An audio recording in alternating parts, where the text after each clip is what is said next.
The reason that I'm going to go from 100 to a billion and 10 billion and beyond is because I am working harder now than I worked to get here. And it's because I've learned a better way to work. And so this is me sharing that better way to work.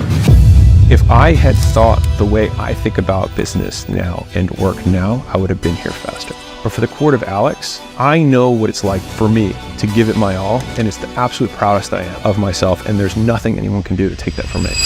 What do people not understand about making money, reaching millionaire status, that they really need to know before they hit that? I will probably answer this differently than you expect. I think you gotta have a dream. The School of Greatness. Really? Yeah. Please welcome Lewis House. We both know a lot of wealthy people. People have made a lot of money. People have had huge exits. People that have private jets and multiple homes and massive bank account. Do you think the people that you know who have a lot of money are typically happier? Or do you know more people who are wealthy who are unhappy than happy? I think it depends on how they got their wealth. So I think if they were given their wealth, absolutely, I would say bar none, they are not as happy. And I think I won't even get into the why. I would say that's just my observation.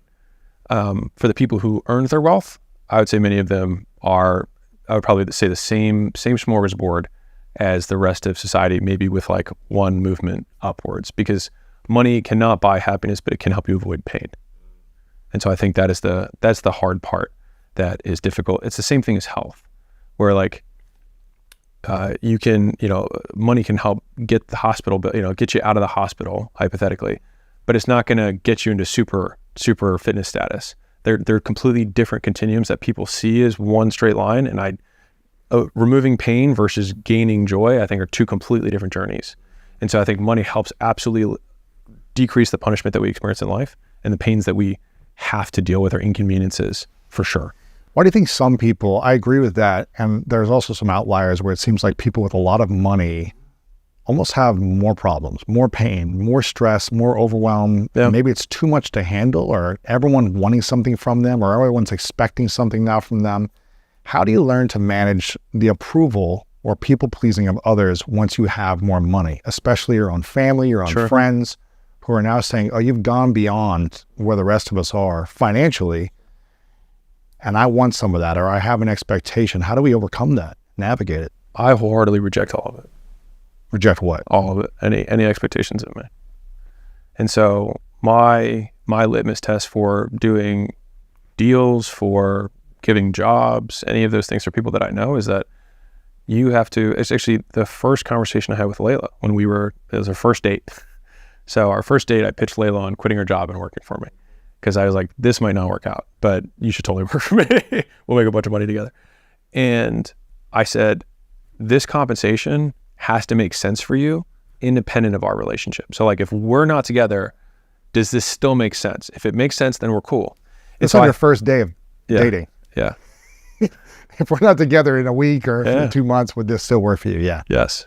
Yeah. It's clear. I saw talent, And I think that litmus test has served incredibly well for me. Is like, if you want to hire your mom, would you give somebody with your mom's experience the bookkeeping job? Now, if she's a 20-year bookkeeper, then yeah, maybe. And to be fair, but would you pay the bookkeeper $200,000 a year? I don't know. You probably wouldn't. So I believe in making all deals as though you weren't friends or you have no relationship. And if it still makes sense, then all of the relational benefit becomes as a bonus. Yes. Rather than, I'm going to amend the terms of the deal because of this amorphous value that we have, which can change. But if the deal is made logically, then conditions can change and you will still both always feel good about the deal, because it was made without the relational component. Because sometimes you have good days with your mom, sometimes you have bad days with your mom, and all of a sudden you're like, I can't believe I'm paying her $200,000 a year, right? I wouldn't. She messed up the books, and she took a course online, whatever, right? And so, but people make that mistake all the time. And so I think that it has been significantly easy for me to just say, like, would I give you the role, or would I give you the thing if you were a stranger? And if the answer is no, then the answer is no. And if that person really wants it, then I'd be like, then do the same things a stranger would do. And then I'll have a reason beyond. Now, if I have two candidates and they're identical, which would be impossible, but if they're identical, then yeah, maybe I would give it, but like, they have to still meet all the standards. And then that way you give objective, quantitative, like, do these things, and then we can have this outcome. Right. Seems like a lot of young people want to make a lot of money. People want to make a lot of people want to make a lot of, but it seems like, at least if I'm thinking of social media context, Yeah. you see a lot of young people in their 20s, Yeah. early 30s that are striving for that. And they're striving for it fast. Yeah. They're striving for it, I just graduated college and now I want to get there in the next couple of years. What do people in their 20s not understand about making money or reaching millionaire status that they really need to know before they hit that? So I will probably answer this differently than you expect. I believe that sex is colorblind, age blind, everything blind, because there are certain activities that you have to do. If you do the activities, you can get the outcome. Now, if you're in your 20s, it's very difficult to do the amount of activities for a long enough period of time in order to get that. Now, you've got Ben Francis, who started Gymshark when he was 16 or 17 years old, and when he was 28, it was worth over $1 billion. So he was in his 20s, and it was, he made $1 billion company. Is that the exception? For the most part, yeah. That's not as common.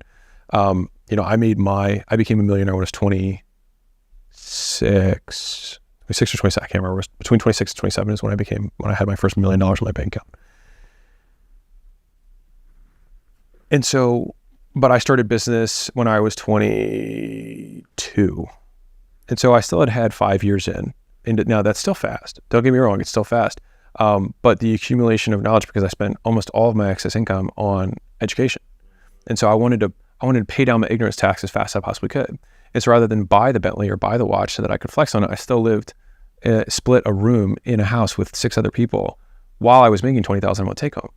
Because I wanted to have all that money so I could go on the offense if I wanted to go to a seminar or buy a course or go to a workshop or whatever it was, so that I could up-level my skills and get there faster. And so I think the idea that you want to get there fast is fine. It's just having a realistic expectation of how many skills you need to acquire to get there.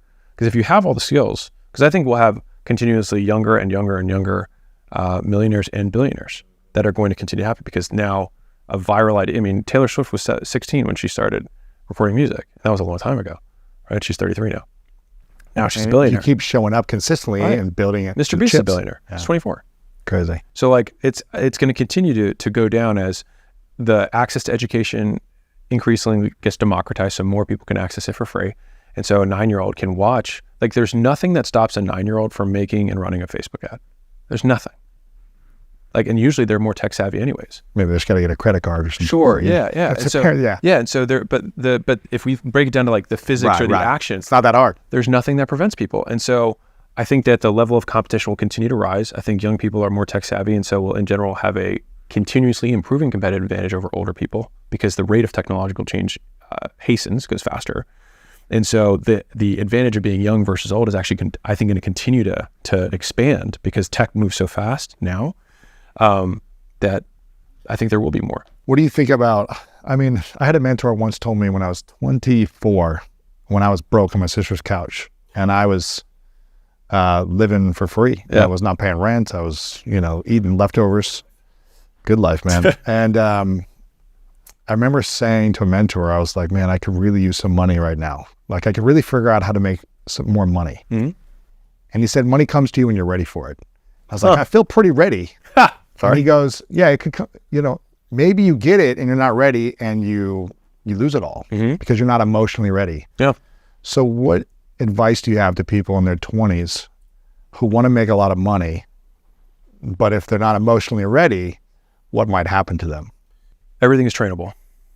And so if we define handling money as a skill, then it can be learned. And so you can look at anything. If you were somebody who continues to hop from thing to thing to thing to thing to thing, and you can't stick with it, it's usually because you don't have the skill of sticking with something. You haven't been rewarded enough in the past for staying with something, or you haven't been burned enough from starting over. On your 5th time of starting yet another thing and not getting deep enough on it, you have to think to yourself, maybe this isn't the right way to do it. I love giving this kind of S-curve analogy, which hopefully your audience will enjoy. But there's 5 stages as I see it as somebody goes through the entrepreneurial journey when they're starting out. In the beginning, you've got the midline, right, where they start. Step 1 is they go above the midline, and they go to uninformed optimism. They see the grass on the other side, it looks greener, and they're like, my buddy's doing drop shipping, and he's making all this money, right. And that's going to be me. And then they buy the course, they start watching videos, they start to connect things break, they buy some inventory, they don't know how much to buy, and all of a sudden they go to the point 2, which is now below the line, which is informed pessimism. This is hard. Yeah, they find out all the things that they didn't know in the beginning. They paid down some ignorance debt, but there's still more to pay. And they're like, okay, wow. So they keep going because they're like, I got to figure this out. And then they go to point 3, which is the valley of despair, right? Which is where they're like, this isn't going to work. This is never going to work. And one of the hardest costs, and this is like what entrepreneurship feels like, if I can give it to anyone who's new to this, is the feeling of uncertainty that you don't know if all of the work that you've been spending all of your nights and weekends and off time investing in will ever pay off. And so it's this fear that you're wasting your time. But the reality is that the outcome isn't the thing that you're building. The person you are is the person that you're building, and that continues to work. And so there's a proverb in the Bible, I'm going to butcher it, but I think it's in all labor there is profit. And you can rephrase that as, as the work works on you more than you work on it. Say it again. The work works on you more than you work on it. And so it's about who we become while doing the work more than the outcome from the work itself. Because like I lost everything 5 years into my entrepreneurial journey, but I still had all the skills and beliefs that I had from before that. And then I was able to reapply those and then have a really, big outcome in what we have today. And so I remember when I lost everything that first time, I thought, did I just lose 5 years of my life? Like I just moved back. I'm at ground zero again. But I wasn't, because I had all these skills that I had learned, owning and scaling 6 gyms at that point. And so point 1, uninformed optimism. Point 2, informed pessimism. Point 3, valley of despair. And then go to point 4, which is informed optimism. So now you do have a lay of the land. You understand that there's some skeletons. You do have to understand how you manage some inventory. You got to get ahead of some of the stuff, but you learn how to forecast. You can know that weekends you tend to do better and weekdays you tend to do less. And so you can dial back support on those days and dial it up on the other days. You start to recognize patterns. And so you start to know what you're doing, right? You're paying down all the ignorance debt. And then finally, step 5 is you achieve whatever the original goal was. But the problem is that most people go step 1, 2, 3, and then they jump back to step 1. With something new. Right. And so they go to yet again, the grass is greener on the other side, but what they don't know is that it's still fertilized with manure. They're still on the other side too. And so there's always everywhere. Let me get into real estate now. Let me get into this. Right. I'm going to do wholesaling and day trading. Yeah. Right. Of course, there's all these, quick make money things. But if you look at the people who are making the most money in it, they spent usually a significant amount of time. And I'm saying this again, but I'm bearing it for repetition, is that the Rocky cutscene lasts 2 minutes in movies and might last 5 years for most people, or 10. And I remember my neighbor, I met him when he was 15 years old. He now works for us at acquisition.com. But this is a cool story. So he's 15 years old and he's like, I want to be an entrepreneur. And so he worked out with me every day for a couple of years at my home gym. And so is he jacked now? Never more jacked than me. And so he then goes to college. And after his first semester, he's like, I don't know, like this is, I'm studying business. And I was like, dude, are you willing in this or not? Are you really doing this? And he was like, well, I'm not, school's not really blah, blah, blah. And I said, the world doesn't need another 3-1 business degree. Either crush school or don't go, if your goal is entrepreneurship. He's like, well, I want to be an entrepreneur. And so I apparently told him this, that he remembers because he brings it up all the time. But I said, you are afraid of going all in on entrepreneurship because staying in college is safe from an approval perspective. So you're doing all these side things, but you don't have to bear the brunt of failing because you're still in school. Yeah. It's like, so you need to get rid of that. You're not all in. Exactly. Yeah. And so he quit school and then he started on the call floor of Gym Launch. Now, well, that's not glorious. And to be fair to the point we were making earlier, I said, I can't get you the job. I won't give you a job. I said, I can get you an interview. I was like, it's going to be up to the sales manager and I'm not going to tell him that I know you. He was like, okay. I was like, you better be prepared. And so he did get the job. To be fair, the qualifications for frontline caller is not super high. And the reason that I started him there was because I actually walked in on him one day when he was waiting for me to go work out. And I heard him on the phone trying to do one of these wholesaling, real estate deals. And I said, did you close the deal? And he said, no. And he said, I'm not sure if real estate, the wholesaling thing's for me. And I said, well, have you heard you on the phone? And he was like, what do you mean? I was like, you sound horrible. You can't sell anything. You don't have the skill. Of course. He said, well, how do I get good at sales? I was like, you work on a sales team with somebody who's been there before and can tell you what to do. And so I got him the interview. He took the job. He became the top salesman on the setting team. Wow. And then he became, the outbound team. Then he went to the setting team, which is the second rung of salesman. They qualify the leads. And then he became the top one there. And then he got to the top of the Christmas tree, which is closers. And he became the top closer. He learned skills. Out of 26 guys. Wow. big team. And a lot of these are men, have families, kids. Wow. And how much can you make as a top closer? 250. $250 a year. Yeah. It's pretty good money. Yeah, it is good money. For a 21-year-old, 22-year-old? Yeah. 19 at the time. 19, making $250? Yeah. That's life-changing. Of course. And he had to learn how to talk to men. Talking Right. to gym owners, 40-year-old gym owners, telling them how you can help them with their business. Wow. Right. Takes balls. And so I bring that up to say is that when you're starting out, you need to focus on learning rather than earning. Now, he obviously earned, but it was because he quickly fast-tracked his learning process. And so I think one of the biggest hacks in the world is getting paid to learn. Like right now, we have this big societal context of like you pay in order to learn. But what if there were a world where you could get paid to learn? Well, that is what working at a company is if you're mindful of what career path you want to get into. Now, if you're like, I don't know what I want to do, then I would recommend starting with a meta skill. So sales is going to, like, if you learn how to sell, it'll work in any company you're in. If you learn how to market, it'll work in any company. I mean, to be fair, if you get into HR, a zillion businesses need HR stuff, if that's what you like. Now, if you're like, I don't know what I like, well, you also aren't going to like anything unless you start, because we usually only like things that we're good at, and we usually aren't good at things that we start, right? And so the only way to get good at something is to do a lot of it. And when you start, you suck. And so a lot of the time, there's this fallacy of finding the right thing or the perfect fit. But one, almost every entrepreneur that I know has had many, many, many businesses, and mostly many failures before they had their success. It's because each one of them stair-stepped. And so there's this paralysis around like, I got to pick the right thing.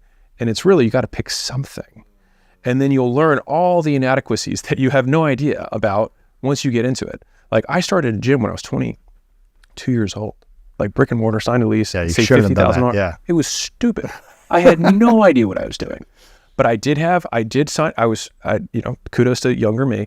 I had a mentor early on who was in the gym world. That's great. Right? So you could get advice to learn from. Yes. I mean, it was still incredibly hard, but I was able to just get, suck everything like a, Fire hose. like a vacuum cleaner, to get all the information I needed to just barely keep my head above water and then things started to work out, because every weekend I'd go and drive over to a gym owner and say, why do you do this? Why is your lobby like this? How many leads do you convert? How do you call it? Like whatever. And so I just kept doing that every single weekend, and because I was such a young guy, everyone was, help this guy out. Of course, Yeah. Exactly. And I owe a lot to those older entrepreneurs who helped me out. And so in some ways, a lot of what I do at acquisition.com is kind of my small way of paying it forward. And one of the cool things is when you're someone who's getting started and you're going out and humbly asking for advice, but you're taking the actions. Hey, I'm launching this thing. I'm taking the steps.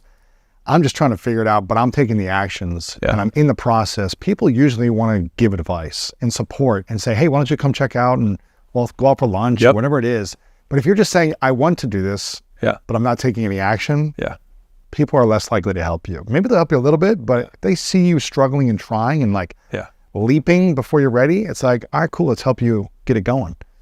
I love the saying, luck favors the prepared. Mm-hmm. So like if you want to go ask, Lewis to have you on, or to get Lewis on your show, right? Well, what do? You don't just ask Lewis. You show how much you've prepared. You say, hey, I went through 50 hours of your content. These are 9 questions that have never been asked to you before that I think would be really good. I've got 2 buddies of mine from college who are going to also video it. I've got this church basement that I can get the lighting to look really cool so we can make cinematic. Because to be real, I know I don't have the audience that you have, but I can help at least give you clips that will distribute and actually convert for you. And hopefully that's enough of a value add. Now, Lewis might not say yes, but if you do that 100 times, count in hundreds, right? One Lewis will say yes. Right. And everyone loves to help people who help themselves. Yes. Always. Because the biggest fear that anyone who gives advice has is that someone takes the advice and does nothing. Exactly. Because they didn't learn. They didn't change their behavior. That's true. Right? It's a waste of the time. So you don't feel like you're teaching. You only teach if they change their behavior. If they change their behavior, they learned. And so many people like being a teacher. I think a teaching role is nice. I think most people feel good about it. But you only feel like you have a teaching role if you see a change.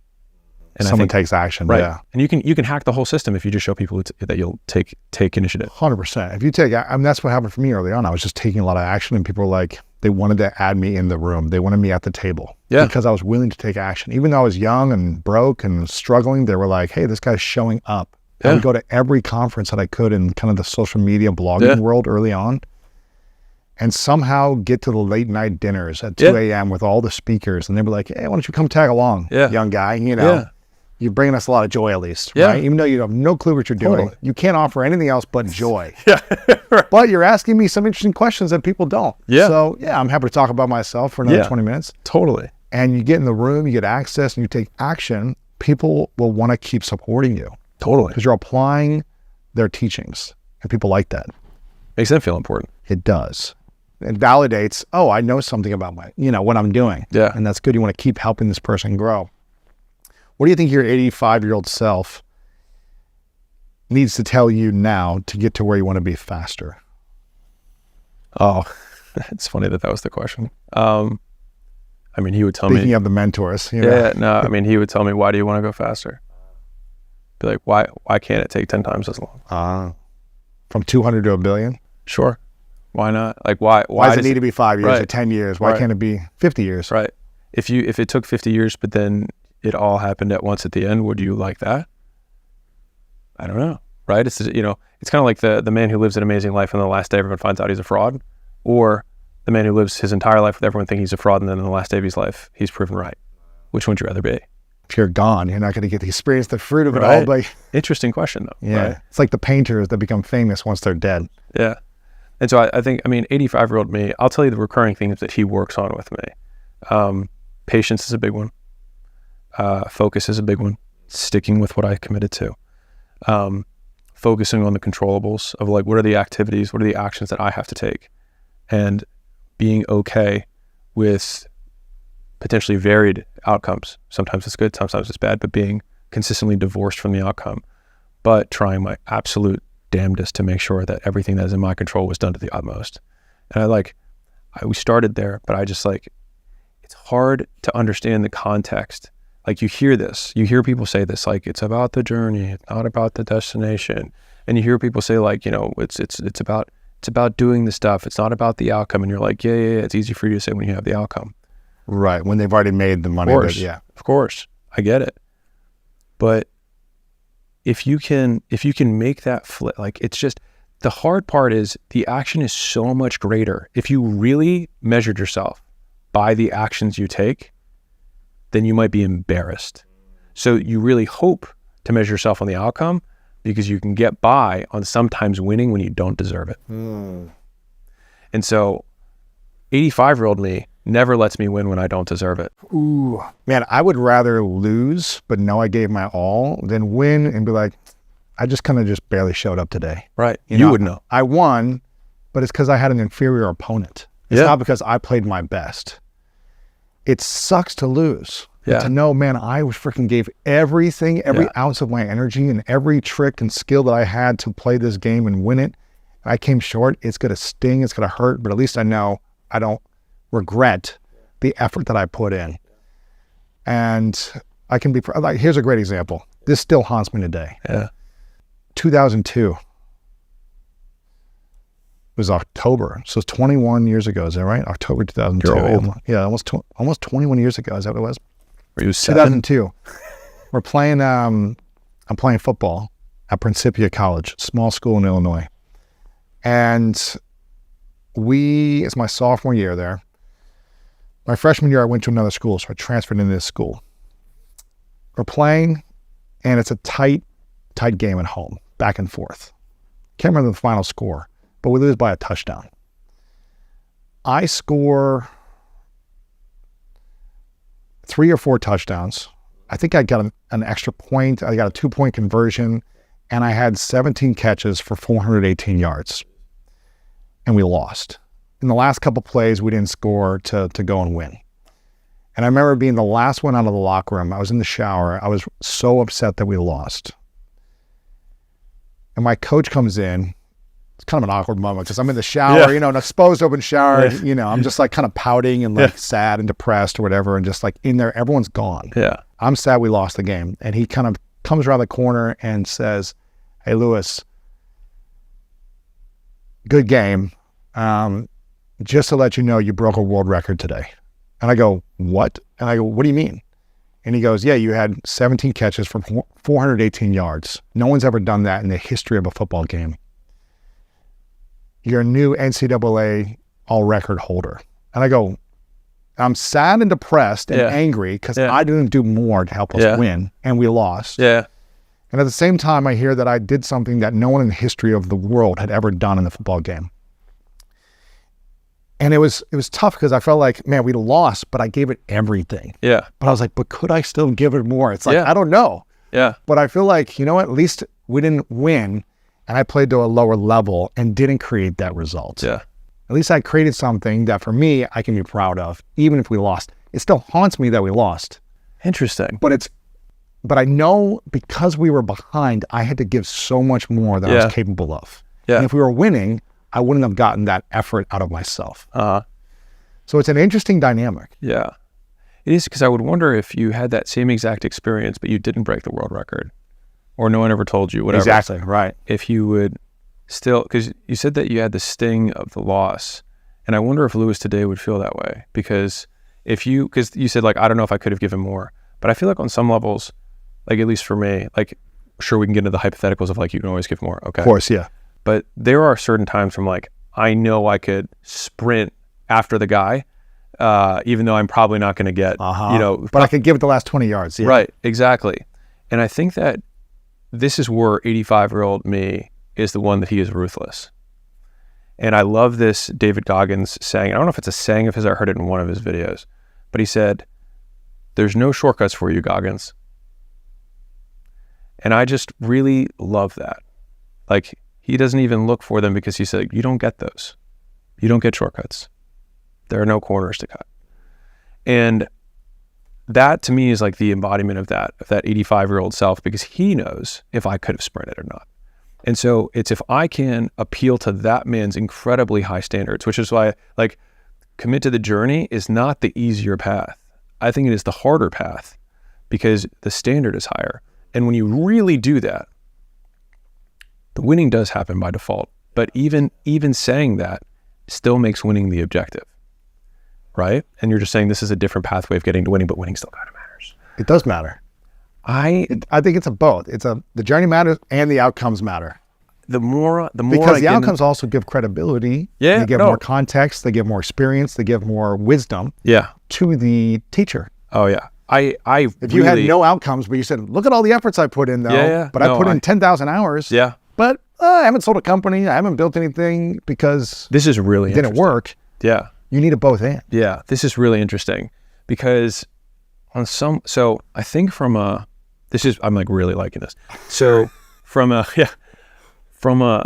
fulfillment perspective, Yes. I believe that truly giving your all, actually, not like try your best. That's just like, it's repeated so many times that it's lost its meaning.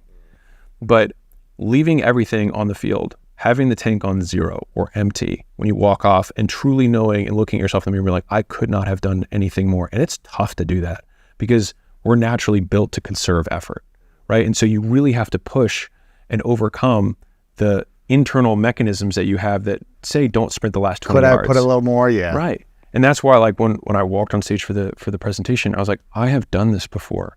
I am prepared. I could not have prepared more for this in any way that would have been reasonable. And so to that degree, I can still define success that way. The outcomes will happen.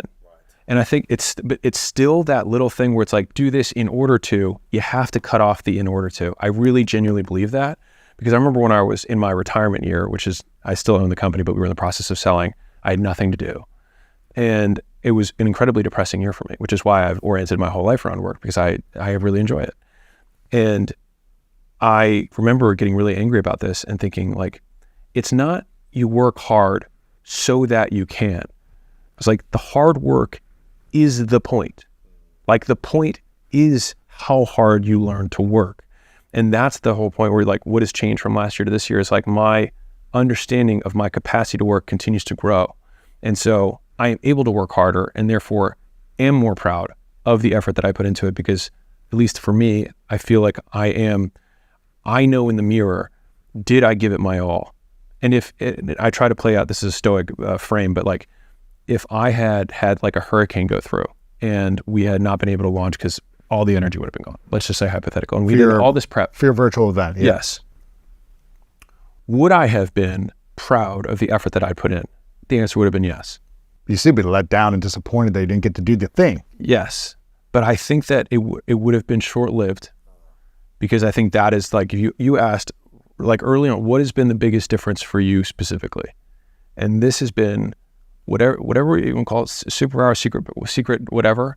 Like, this is what has been allowed me to keep my internal temperature separate from the external temperature to the greatest degree possible, is knowing that I'm using my internal thermometer to gauge my success. And I'm not perfect by any far. Right. But the more I do that, to use your example, if I had worked my absolute hardest for 10,000 hours and I knew that I gave it my all and I had nothing to show for it. Now, I've actually had that instance because 5 years ago I lost everything. Right. No external results to show for it. Yeah. So I do know what that's like. I think at the end of your life, you would still be more proud of the man that did his everything, gave it his all, left it all on the field, even if he didn't win. And I think that would be the man that I'd be more proud to be.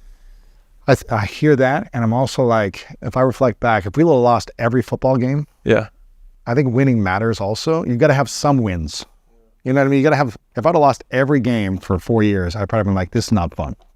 Sure, I'm becoming a better athlete and I'm competing against great people, but just always losing would be a challenge. Absolutely. Because you'd be like, this is not fun. It's fun to win. It's not fun to lose consistently. Yeah. You learn more in your losses, probably. Totally. You learn more from the bigger breakdowns and the challenges you face than always winning. Yeah. The difficulties, the challenges develop us. Having easy wins doesn't make us stronger and better. But I think having all losses may just say that, okay, maybe this is the wrong thing you're in. You should be in something else. Yeah. Use this energy and effort and attitude towards a different thing, a different purpose, a different sport, a different mission, a different art after a period of time. I don't know. It's always so much losing you because I mean, I could jam because I think I think the confidence comes in the effort and the journey, but it also, you've got to back it with some external results, I think. Yeah. Or some type of credibility somewhere. Yeah. It depends so the credibility is if you're trying to be an expert and espouse and give advice. Mm-hmm. But the credibility to yourself. If you have no external results, I still, if you were broke today. Yeah, no one would listen to me. That's okay. But how would you feel about you? After 10 years. Totally. 15 years of busting it Dude, out. I did it for 5 years. I get it. Okay, but 10 years though. Like 50 years, right? Right. I think, but that's where I'm saying, like, what has changed about me that has made me better, stronger, faster is because I genuinely believe that the more I can divorce that win, even when you say, like, you know, you got to win sometimes, it's like even that small statement still makes it king. Yeah, easy for you to say with a couple All the hundred wins, million. And, all the wins. Yeah, easy for you to say at this stage, I know. like you said to others, But right? I think that the reason that I'm going to go from 100 to a billion and 10 billion and beyond is because I do genuinely, like, I am working harder now than I worked to get here. And it's because I've learned a better way to work. And so this is me sharing that better way to work. Now, to be fair, maybe I have certain skills that if I don't work as hard, I can still win. But I would still know.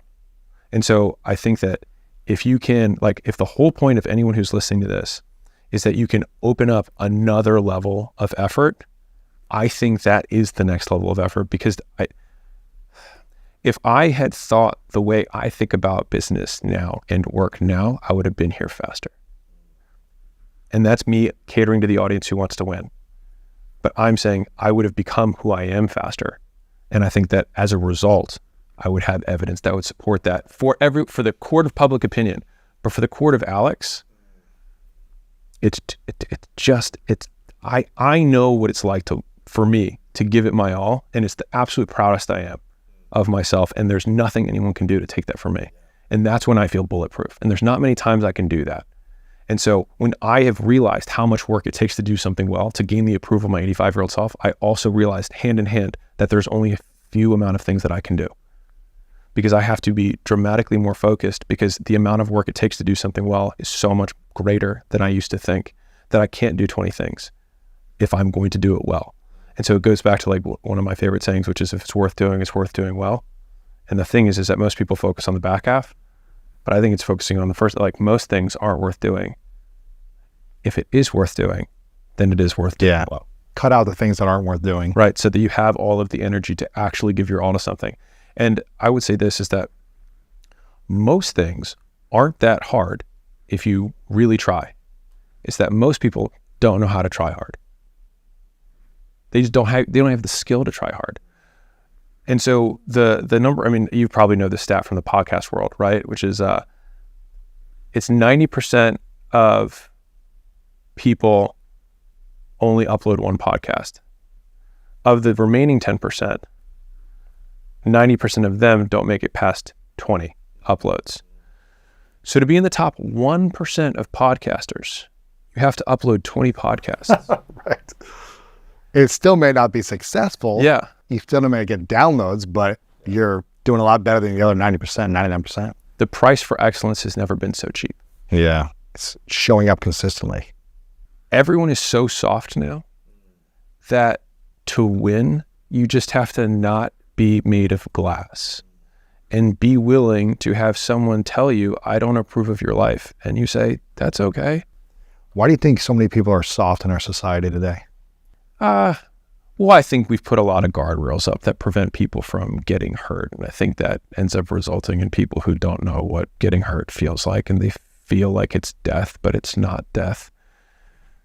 You know, I think that's just, I mean, at its absolute core, no one knows how to have hurt feelings. And I think people think their feelings matter a lot more now than they used to. Yeah. I don't think they matter that much. Why do you think people's feelings matter that much? Why should their feelings matter? Why should my feelings matter? Like if I hurt someone and I say, well, it makes me feel good, why does that matter? You hurt somebody. So it's just looking at the actions. And I mean, to be fair, I'm very extreme in that manner, but I think that if we can, for me, the more I can ignore my feelings and simply do the things that are required, the more I tend to see the results that I want. And one of my favorite internal sayings, like the things that you repeat yourself, I'm sure everybody has like a couple things that like you say to you. Whenever I have something that I'm like, God, I want like the next rewrite of the book, or hey man, we got to reshoot that whole thing because the mic was off, or you know, the worst. Yeah. The worst, man. Is I have this refrain that's been trained faster and faster, which is I will do what is required. It's not what I want. It's not what I feel like. It's I will do what is required. It's not enjoyable. I will do what is required. Yeah. And that's it. And so like there's not a question, there's not a if, it's just I will do what is required. And that has helped me a ton. Yeah. You try to learn from the pain or the challenge that occurred so it doesn't happen again, but you got to do what's required.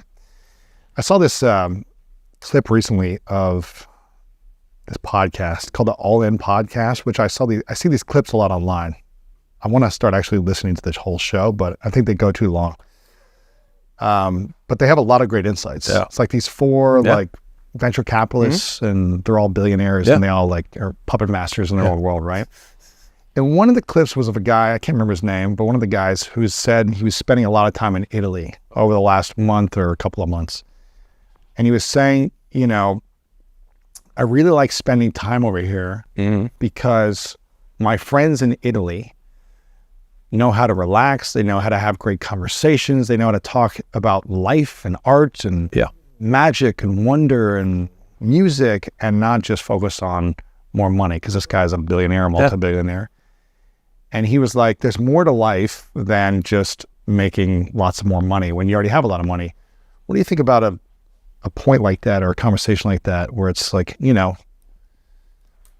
live in Europe and take 3 months and relax and travel? And I think there's an overarching assumption, which is that life should be a certain way.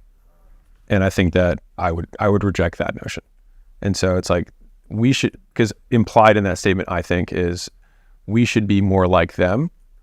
And whenever I see a should, I kind of don't really accept any should frames. It's like, why? Why should we? Because you prefer that, which is fine. You could say, I prefer to live this way, in which case go live that way. But to then say everyone should live that way, or, you know, then now you're casting your personal preference on everyone else. And I reject that wholeheartedly. So if you want to play video games all day and be the absolute best in the world at it, and you are the best in the world at it, and you get Twitch sponsorships and you have all that stuff, and you learn to eat because you're so good at it and you're so obsessed with it, who am I to stop you from doing that? You're going to die and I'm going to die. And at the end of your life, would you rather just go, you know, be a foreman at a factory? That's not a disrespectful thing. I'm saying more so that if you love doing what you were doing, choose to not do what you love, because you now are legitimate in the eyes of people who you don't care about. Like, if there was one rule for me, is do you. Do you? Yeah. I wanted to ask you about this. This book launch just happened, and I know you did a vlog on this recently, which I want to dive in deeper, but can you give big context? Why this book? Why the launch style that you did? How many people showed up? How many people bought? And upsells everything, and how did you get that result to happen? Not that we focus on results here, but the efforts. How did you get it all to come to fruition? So my first book, $100 Million Offers, was a book that answered one question, which is, what do I sell? And so now that has 17,000 5-stars, and it's incredible, man. It's a great book. Actually, it's still on Amazon charts, top 20 of all Amazon, and so is that one. So it's 2 of the 20. Yeah, I know, right? Yeah. Not that we're calculating results or success here. Yeah, of course. And I didn't even sell it on Amazon. I sold it on Shopify. So all those sales didn't count. But anyways, this book, the purpose of this book was to, once someone knows what they're going to sell, they ask the next question, which is, who do I sell it to? You need leads, right? And so this book is about advertising. Now, I split test the title 4 times to figure out what people like. I tried marketing versus advertising. I tried advertising versus leads. I tried leads versus promotion. And leads won as the categorical leader for what to name the book. And so that's why I called it $100 Million Leads. But advertising in and of itself is the process of making known. If no one knows about your stuff, no one can buy it. And so say that one more time. If no one knows about your stuff. Sorry, the first part. Advertising what? Is the process of making known. Advertising the process of making known. Period. If no one knows about your stuff, no one buys it. Right. And so what happens is most people have an offer and no one knows about it. And so you have to make it known. You have to advertise it. And so this book, so the first book all hinged on something called the value equation, which is people talk about, hey, provide value, but how do you mechanize that? How do you operationalize value? And so it was actually solving a problem that people want, increasing the likelihood that they think it's going to happen. In other words, decreasing the risk that when they buy, they're not going to get the thing that they want, decreasing the time it takes them to get whatever the outcome is, and decreasing the effort and sacrifice that's associated, the work that they have to do in order to get the outcome. So there's the 4 variables. You decrease the last 2, you increase the first 2, and you have a more valuable thing, which we covered in a different video, so you can watch that one. With $100 Million Leads, I talk about the advertising cycle. And so there's 8 pieces to this. So it has a little bit more pieces to it, but I think it's simpler to understand in some ways. So the first 4 is a core 4. It's the only 4 ways any person can let other people know about their stuff, advertise. And so it's just a 4 box. There's one-on-one and one-to-many, and you've got people who know you and people who don't.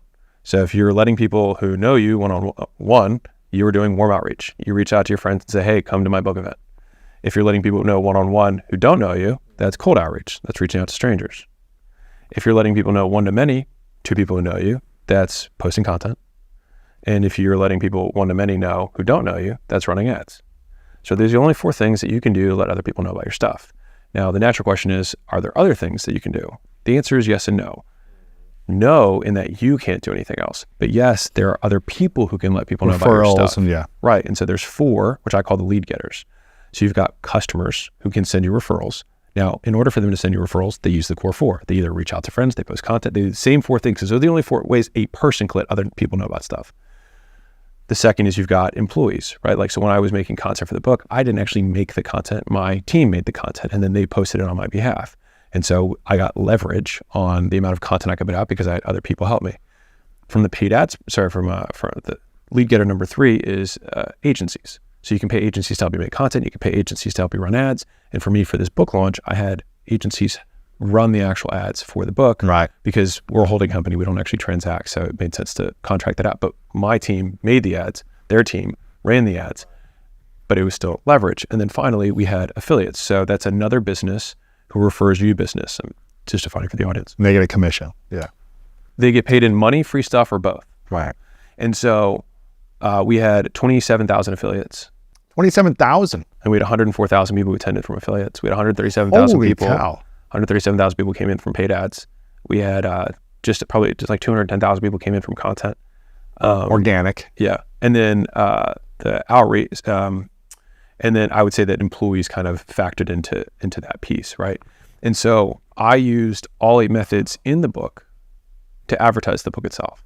So I could have just emailed my list and just, done a presentation or just released it. And I probably would have sold a lot of copies. But I wanted to use everything in the book to advertise the book, to demonstrate that everything that I do here works, and that it'll work for them too if they just follow the steps in the book. And so I purposely followed the scripts that I have in the book for making ads. I followed the scripts that we had for making content throughout the whole thing, so that people could look back at my ads, they could look back at the content that I made and be like, he followed this to a T and resulted in a world record breaking event. And so how much did you spend on the ads to get the leads? $275. $275. Yeah. Which is not, for anybody, that sounds like a lot of money, but for the context of how big of an event this is, it's nothing. And then how much did you pay out affiliates, which is another form of advertising? How much does that pay out, I guess? Zero. They got free stuff. How many people? 20,000? 27,000 affiliates. They didn't get any commissions. Correct. On nothing. Really? Why did they promote it then? What was the leverage or the value add for them? I think it was goodwill. Wow. And they also knew that the last book was good. And I'll give you the tactical piece of this is that most people require money to advertise to their audience because it's extracting goodwill to a degree. Mm-hmm. And so Right. what I made, rather than saying, hey, the top 10 affiliates get Lamborghinis, which only benefits the affiliate, not their audience, I said the top 10 affiliates, I'll do a live Q&A with your entire audience. Wow. And so it benefits the audience to have the person who's promoting it win, and it doesn't extract any goodwill. In fact, it builds goodwill because he's like, hey, I've got this amazing event. Yeah. This book, I know Alex, I've been following his stuff forever. It'll help you out. So go do this thing. And if we're in the top 10, we'll also get, time with Alex, and we can answer answer questions and do this stuff so we can apply it to us. So like, it's a win-win for everyone. And so trying to find, like, in my opinion, I talk about this in the book, like the best way to use affiliates is to find a win-win-win, which is it wins for me, it wins for them, and it wins for their customers. Interesting. Right? And usually it's only 2 wins and 1 loss. And that's how most people do affiliates, is why they have to pay an arm and a leg in order to get them. Now, a lot of times also they haven't built trust or goodwill with an audience before making an ask. So I'd spent 2 years doing hopefully nothing but providing value. And everyone expected the launch event itself to be probably a pitch of some sort. And I tried to sprinkle that in because I wanted to build up the anticipation and the tension for the event. But upon the event, so we had so the official count was we had 542,000 people who registered for the event. We had 188,000 click to join live with us. And it was wild, right? How many book sales in that first day, do you know? We sold 100,000 in like 10 minutes or something. Yeah. Yeah. That's insane, dude. It's incredible. And that was with no large bundles. Wow. So that wasn't like buy 100, get this. It's like 1, 2, or 3 maybe. 3 was the largest one that was incentivized. Wow. Yeah. So I just said, if you buy 3, you get a hat. And the main reason that I did that was because the whole mission of acquisition.com is to make real business education accessible to everyone. And so it's like, if you share my book with 2 friends, you've earned this hat. And so this can't be bought, only earned. And so you earn it by giving it. And we had 50% of people who chose to get 3. That's incredible, man. And so was there an upsell after that, or how's that was it. That was it. Wow. If I had wanted to make money, right, you do coaching or something else. It would have been a very different, I would have structured things very differently. Mm-hmm. But the objective of the event was to demonstrate that the concepts of this book work. And the objective of my last book was to show that making an amazing offer can grow the sales on its own. So that one I did 0 advertising for, and it sold 500,000 copies. Wow. None. No paid ads, no event. I had 10,000 followers on Instagram when I posted that. It was before Alex Hormozi became Alex Hormozi. It was literally an internal SOP that Layla encouraged me to post as a book. So I said, fine. And I added stories in it to make it interesting for my team. Because I was like, if they don't read it, it's not going to matter. So I added stories in it, and then I posted it as a book. And then it just continues to sell more month over month. And so that is the hope, obviously with this book too, is that you make the product so exceptional that you get that lead getter bucket of customer telling other customers and affiliates telling other people. And I think that the goal was, if I ask people to promote something and I say that it's going to be worth it, that I have to absolutely deliver on that, so that next year or 2 years from now, if I say, hey, we promote my next book, they'll do it. Now, if I had gone and sold whatever, some, coaching thing or something like that, right? That would have been the last time they would have promoted me, because I would have been for free. Right. Yeah. I would have been siphoning their audience or whatever. But I wanted to just install even more goodwill at scale by doing something that hopefully would be memorable and that no one else would do. And so I made a huge pitching presentation to stack all the value that I gave, with this book. And I price anchored it at $12,000. Then I started, you started dropping down. And then I was like, it's free. And then everyone, it became a much more memorable event. And then The book was free, or what was the free? book's free too. The book's free too. So the course is free. The book's free on my podcast. So on the game, I actually also made my offers book free as well. Just because people are like, Alex makes his money on the $2 that the book costs. So I just to dispel the myths, offers and $100 million leads are both on my podcast in sequence. You can just listen to them straight through. But if you want it all together in a physical book, you got to pay. Yeah, if you want it. to pay for, I mean, physical books cost money to print and ship, so you have Right, to pay for right. that. But it was, But you otherwise, can have people can get it for everything. free on your podcast. Correct. And we have to just. And the course is on my site with no opt-in.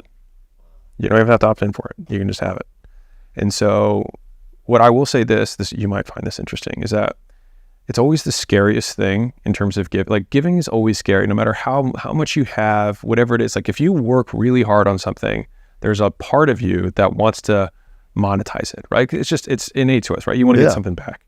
And so that's why it's so hard to delay gratification for such a long period of time. But it's also what will make you stand out in a marketplace of takers. And so that was what I have consistently, I've preached this message of just give, and you will be able to grow faster than you can imagine. And the event was probably the largest demonstration of that I could do. And what has now happened since then is, we're number one in business on Spotify. We're 19 in all podcasts. From doing that, we get 150,000 unique views a day on my site. Wow. Because the course is free. That's huge. And so people share it.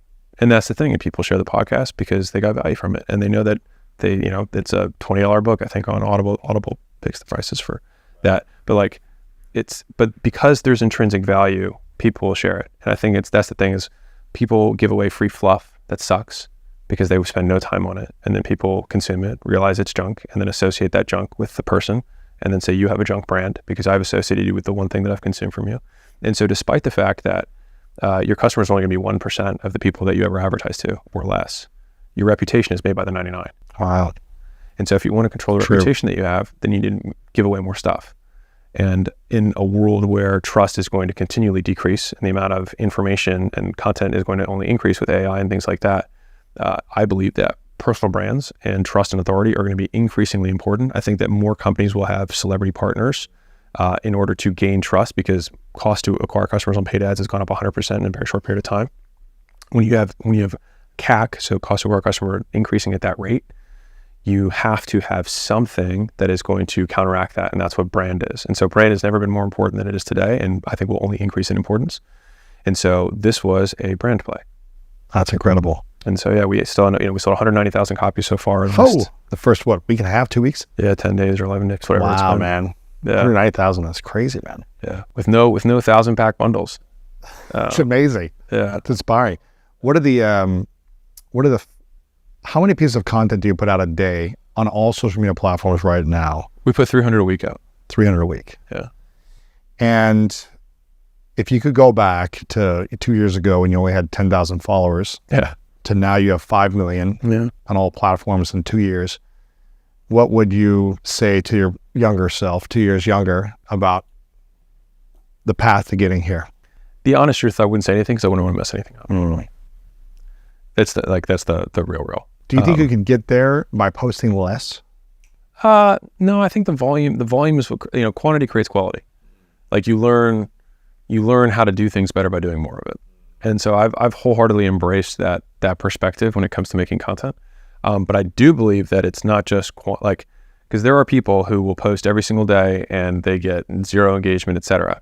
You're not learning from it. Right. You need feedback. You still need feedback. You need to take the feedback from the market, and ideally you can also have feedback from people who know more than you. And so you use those two feedback mechanisms, and the faster you can make that feedback loop, the faster you'll learn and change your behavior and get better. And so you want to do tons of volume with tons of feedback, because quality is better than quantity, but you only get quality through quantity. And the only thing better than that is quantity with quality. Correct. Then you really start to grow. Yeah, and then you get wild in terms of all the different platform distribution. Yeah, it's been a super fun ride. I'm very proud of the book. Yeah, it's great, man. I know that there's nothing else that I could have done to make the book better at my current level. Maybe in 2 years, Right. I might have been able to. I wrote it. I did 19 drafts. I had full rewrites. I did 6 hours a day for 2 years. That's great. So I worked from 6 to noon every day on the book. on the book. Wow. And then Unless you were here doing an interview with me. of course. And in the afternoons, my afternoons when I do my meetings and take calls and do the remainder of my actual job. Right. The only thing that I would add to this conversation right here, I'm sure there's a lot more, but the thing that's popping out for me is people could hear that and say, okay, you could keep working on this for another 2 more years until it's perfect. Because you said, I like what you said, is you put it out at the current level that you're at. You couldn't have done anything else than where you're at right now. Maybe in 2 to 4 years, you would have been like, I could have changed this a little bit. I think a lot of people are going to get hung up on that. They wait. That's not ready yet. Yeah. And this isn't ready for yourself 10 years from now, right? It's not as good as it could be in 10 years writing it. Yeah. But it is as good at where it is right now for your current self. And I think people need to learn how to also ship quality with what they can do it now and not just wait forever. I think a lot of people hide under the guise of perfectionism when it's really just laziness and fear. So the reality is they're like, it's not ready yet, but they're working on it 3 hours a week. They're not going all in, obsessing about it. So I mean, like, I think the whole, like, it's tension between 2 extremes, right? You've got the MVP, which means minimum viable product, ship it as fast as you can. If you are proud of your first product, it sucks, right? And on the other hand, you have, Apple that ships a new product every like 3 years, or, and they really only have 4 products and built a $3 trillion company. So where on this continuum do you lie? And I think it's learning the right, it's honestly probably matching your personality to the work that you do, but regardless, work has to be done. And so I can say this, it's like, if you work on something for 6 hours a day, every single day, and you truly work on it. When I say work, I mean, like, you set a timer, and when you step away or you look at your phone, you stop the timer. When you do 6 hours of actual work on something every single day, you will know the things that you could do to make it better. And if you do all of those things, and the difference is being very clear on the problem definition. So that's, okay, so this might round out this whole conversation. If you're really clear about the problem that the product, if we're talking about making a product, is supposed to solve. And so I could then, of course, write a whole book on sales, and I could write a whole book on, monetization. I could so then the scope would then change. So you have to be ruthless with the problem definition of the scope of whatever thing that you're trying to solve is. But then within that very narrow line, is this everything I can do in this tiny little sliver? If it's everything that I can do, then you can ship it. And so I think that's you're not going to create the everything solution. You're not going to create HubSpot CRM when you're a coder in your basement, but you can probably create an autoresponder that works exceptionally well. Mm-hmm. And so do that. Just do that. Don't add the other, do that. Just make one of my favorite stories about product iteration was Dragon dictation. Do you know Dragon? Way back in the day, like 90s. Right. And so you got a headset, and you would talk and it would type. And this was like a CD, the whole thing. I remember this now. And they got praised by like Tech Magazine or Crunch or whatever it is for Dragon 2.0. And in Dragon 2.0, they literally added 0 new features. They just made it work better. And I think that is like the spirit of true product innovation, is that a lot of people think they need more bells and whistles, but if you just fulfilled the first promise that you made and really did it and did it better, then you can make 10 times more money by doing something twice as well, because it's just how much better. Like if I said, it's more efficient. Yeah. If I said I can get you customers, I don't need to also hire your staff. If I can just do that, I fulfilled my promise. And this book specifically only sits between somebody who doesn't know you exist and someone says they're interested in what you have to sell. That's it. As soon as someone says, I would like to find out more, that book is done. Everything that 280 pages is to get you from, I don't know who you are, to I'm interested to find out more. I would like to consider buying your stuff, which is why the subheadline is how to get strangers to want to buy your stuff, not to get them to buy your stuff. To buy your stuff is sales. Yeah. And that's the 3rd book. Stay tuned for that. Yeah. They can get the book for free on your podcast. You get a course on your site, acquisition.com. Yeah. They can follow you everywhere. Hormozi. Yeah. If you love hard copies, you can go to shop.acquisition.com and grab a hard copy. I would get this. Get a few copies for sure. It's pretty, right? It's on. Where can they get the hard copy? It's on Amazon too. It's on Amazon. Yeah. I think paperbacks are on Amazon. Hardback. If you like hardbacks, I have them. Yeah, I have them. Shop.acquisition.com. Shop.acquisition.com. I'm sure if you just go to the site, where I make all my money. All your $2.99 in books. Exactly. If people are business owners that are looking to be a part of your portfolio, I'm sure they can go to acquisition.com and they can learn more and apply and see what's going on there. And business owners, it's just for absolute clarity, it's really like if you're doing $2 million or more in profit. And we have actually narrowed our focus a little bit more to brick and mortar chains.